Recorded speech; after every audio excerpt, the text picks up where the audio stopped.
சவுக்கு சங்கர் மீது மீண்டும் குண்டர் சட்டத்தை பாய்ச்சியிருப்பது கொடும் அரசியல் பழிவாங்கல், பாசிசத்தின் உச்சம் என நாம் தமிழர் கட்சி ஒருங்கிணைப்பாளர் சீமான் அவர்கள் அறிக்கை ஒன்றை வெளியிட்டுள்ளார்.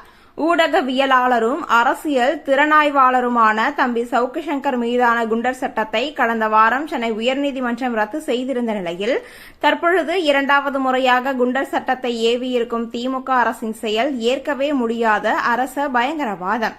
பெண் காவலர்கள் குறித்து பேசியது உட்பட பல்வேறு வழக்குகளில் தம்பி சவுக்கு சங்கர் பிணை பெற்றுள்ள நிலையில் குண்டர் சட்டமும் ரத்தாகியதால் ஒரு சில நாட்களில் விடுதலையாகலாம் எனும் வாய்ப்பிருந்த பொழுது இப்பொழுது மீண்டும் குண்டர் சட்டத்தை பாய்ச்சியிருப்பது மோசமான ஜனநாயக விரோத நடவடிக்கையாகும்.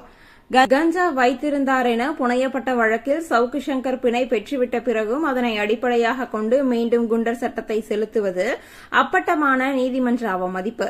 சவுக்கு சங்கர் தவறாக பேசியதற்கு அவர் மீதான சட்டப்பூர்வ நடவடிக்கைகளுக்கு இந்திய தண்டனை சட்டமே போதுமானது என சென்னை உயர்நீதிமன்றம் அறிவுறுத்தியும் அதனை மீறியிருப்பது கடும் கண்டனத்திற்கு உரியது. மக்களுக்கு எதிரான குற்றங்களில் தொடர்ச்சியாக ஈடுபட்டு பொது அமைதியை கெடுக்கும் சமூக விரோதிகள், வள கொள்ளையர்கள், வன்முறையாளர்கள், பாலியல் குற்றவாளிகள் போன்றோரை கைது செய்து ஓராண்டு முடக்குவதன் மூலம் குற்றங்களை தடுக்க பயன்படுத்தப்படும் குண்டர் எனும் தடுப்பு காவல் சட்டத்தை அவதூறு வழக்கின் கீழ் கைது செய்யப்பட்ட சவுக்கு சங்கர் மீது பயன்படுத்துவது வெளிப்படையான அரசியல் பழிவாங்கல் நடவடிக்கையாகும். அரசுக்கு எதிராக கருத்து தெரிவிப்பவர்கள் மேல் பொய்யாக வழக்குகளை புனைவதும், சிறைக்குள் வைத்து தாக்குவதும், பலமுறை குண்டர் சட்டத்தை முறைகேடாக பயன்படுத்தியதுமான திமுக அரசின் தொடர் போக்குகள் யாவும் பாசிசத்தின் உச்சமாகும்.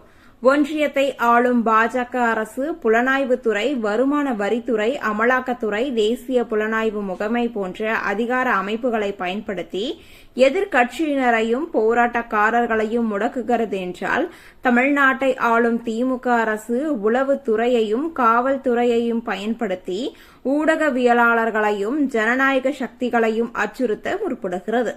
சமூக வலைதளங்களை மக்களின் குறைகளை அறிந்து கொள்ள உதவும் கருவியாக அரசு பார்க்க வேண்டுமே ஒழிய குறைகளை சொல்லும் நபர்களை அடக்கி ஒடுக்க முயற்சிக்க கூடாது என சென்னை உயர்நீதிமன்றத்தின் மாண்பை தமிழக நீதிபதிகள் கூறிய பிறகும் அடக்குமுறையை ஏவி சவுக்கு சங்கரை பழிவாங்க துடிக்கும் திமுக அரசு கொடுங்கோல் போக்கை வன்மையாக எதிர்க்கிறேன்.